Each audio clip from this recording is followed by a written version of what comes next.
Gio, and we're focused on addressing. Eh, jadi tidak sesuai itu persepsi dari Pak Aryo ya, mohon maaf ya.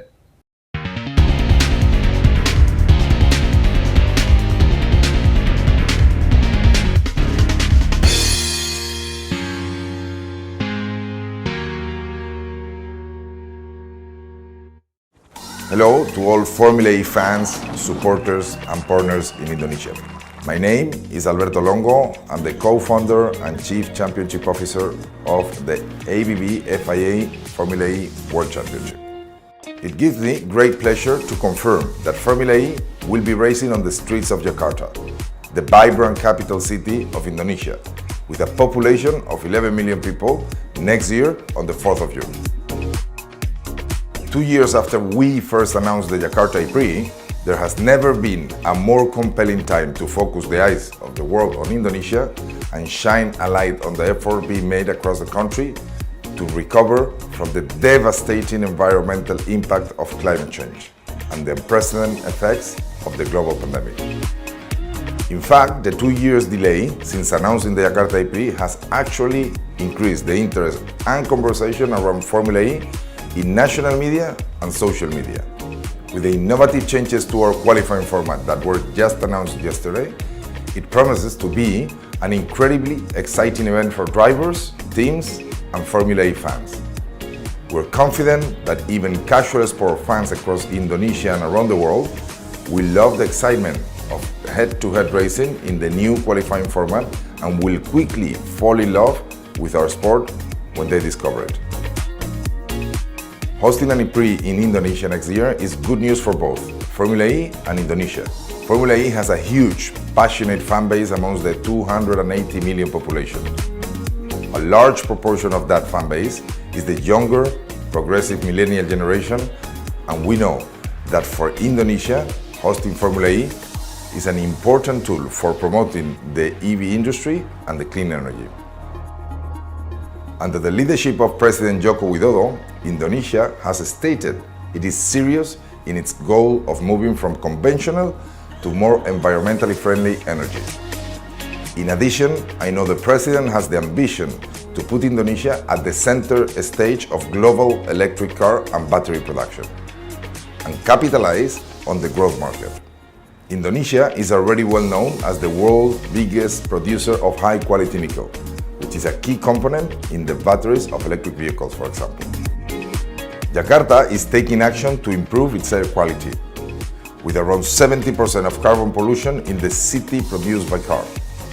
Jakarta Governor Anies Baswedan wrote to me personally to express his belief that shifting from private cars to public transport and promoting the use of electric vehicles is the way to go, by saying it is an intergenerational effort. Engaging the millennials is key for success, and Formula E is an effective tool in helping achieve that crucial goal. Finally, it's great to hear that Indonesia is back in business, with tourists and investors returning as life gets back to normal. Data shows that the government's economic measures and agility during the COVID crisis means Indonesia and Jakarta are showing strong signs of economic recovery after 2 years of a slowdown. In the second quarter of this year, the Jakarta and Indonesian economy grew by a 10.9% and a 7.1% respectively, year on year.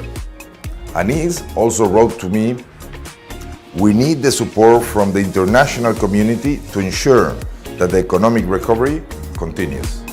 With the Jakarta Prix finally taking place in June next year, we will support that mission by activating the global fan base of Formula E and focusing their attention on your incredible country, Indonesia.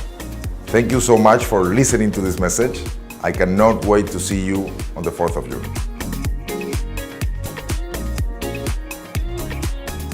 Kalau dari PKS sendiri, Pak Taufik, seperti apa hal-hal yang harus dipersiapkan jelang menyambut ya nanti pagelaran Formula E di tahun 2022? Ya, terima kasih. Ini sebenarnya saya dengan Pak Andika satu kubu ya tentang Formula E.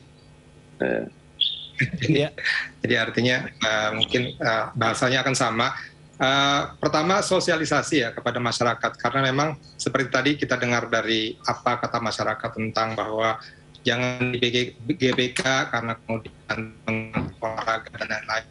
Sebenarnya kan ini Formula E-nya hanya perlombanya itu sendiri hanya 1 hari ya, jadi artinya ya mungkin ditutupnya mungkin 1 minggu ya untuk persiapan dan lain-lain.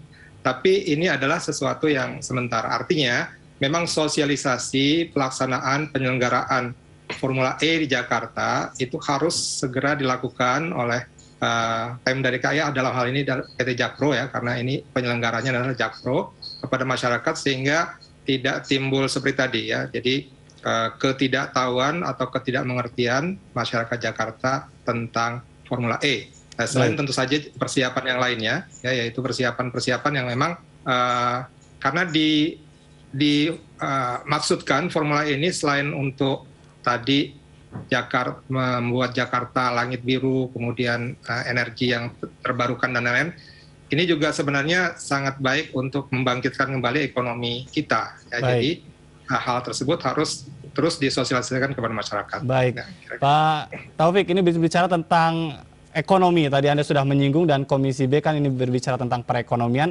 Sejauh mana gambaran memang bahwa Formula E ini bisa menguntungkan bagi masyarakat Jakarta khususnya?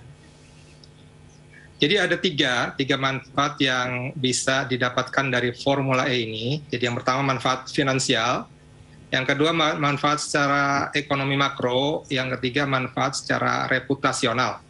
Finansial itu maksudnya adalah bahwa ya berapa nanti pendapatan dan berapa pengeluaran diperkirakan atau sudah dihitung ya oleh Jakpro, itu diproyeksikan tidak seperti yang dikatakan ya bahwa akan rugi. Insya Allah kita akan buat ya, ini menurut Jakpro, supaya secara finansial pun itu menguntungkan. Tapi yang lebih baik, lebih besar manfaatnya adalah manfaat ekonomi secara makro. Multiplier efek dari pelaksanaan kejuaraan atau kompetisi atau ajang sebesar Formula E akan membangkitkan ekonomi, bukan hanya hotel-hotel dan kemudian restoran dan kemudian transportasi, tapi juga UMKM.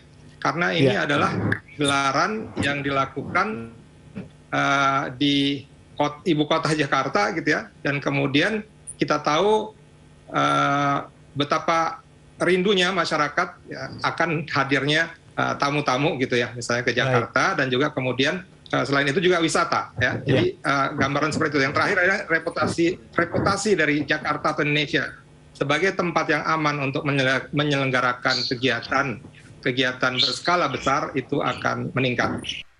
Ya, masih bersama kami pemirsa Muhammad Taufik Zulkifli, anggota DPRD DKI fraksi PKS, dan Dwi Rio Sambura, anggota DPRD DKI fraksi PDIP. Kita membahas mengenai dokumen Formula E sudah diterima oleh KPK dan saat ini sedang dalam proses pemeriksaan dan juga penelaahan.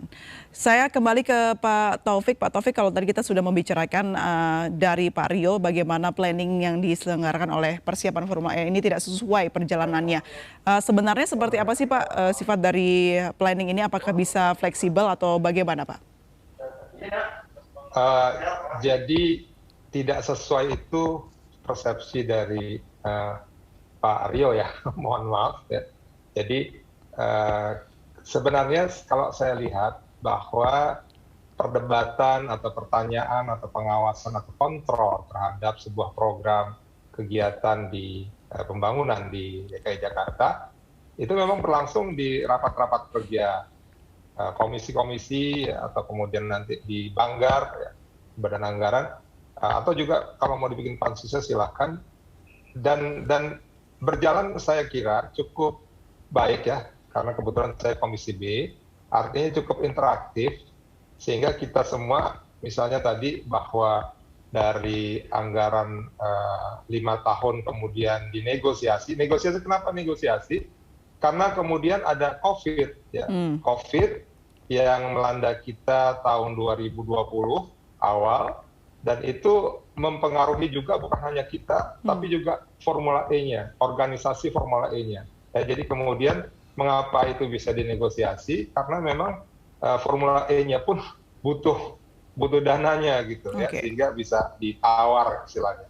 Nah, bukan berubah-ubah setiap saat kemudian tidak bisa dikontrol, tapi kita di Komisi B dan juga kemudian mungkin juga dari komisi yang lain sebenarnya punya kesempatan untuk bertanya, dan Komisi B ini sudah bertanya, sudah mendalami, sudah melihat bahwa it's okay ya sejauh itu, sejauh ini oke, gitu ya, dan kemudian sampai kemudian sekarang sudah jelas, misalnya tentang tadi tentang tentang lokasi, memang sebelumnya kan di Monas, kemudian di Monas itu ternyata tidak bisa karena dia cagar budaya dan seterusnya. Itu juga kemudian dicari lokasi yang lain, dan kita punya 5 lokasi. Itu juga sudah dibicarakan, sudah disampaikan kepada kita ya.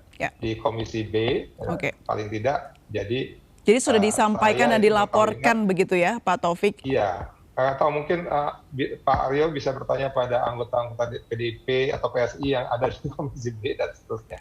Ya, walaupun Pak Gilbert suaranya agak berbeda. Baik.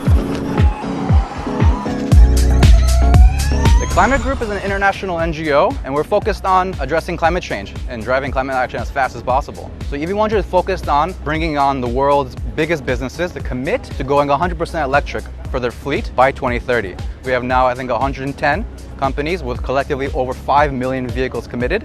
Our collaboration with Formula E is actually extremely exciting because we're both driving the same kind of mission forward. How do we accelerate EV adoption and make EVs the new normal? Our timeline is 2030. The future of transportation is 100% electric. Right now, it's 100% electric because we're seeing so much momentum and action happening around this right now. It's the best way to drive a vehicle. It's exciting, it's clean from tailpipe emissions, and Formula E and EV100 are pushing that momentum forward.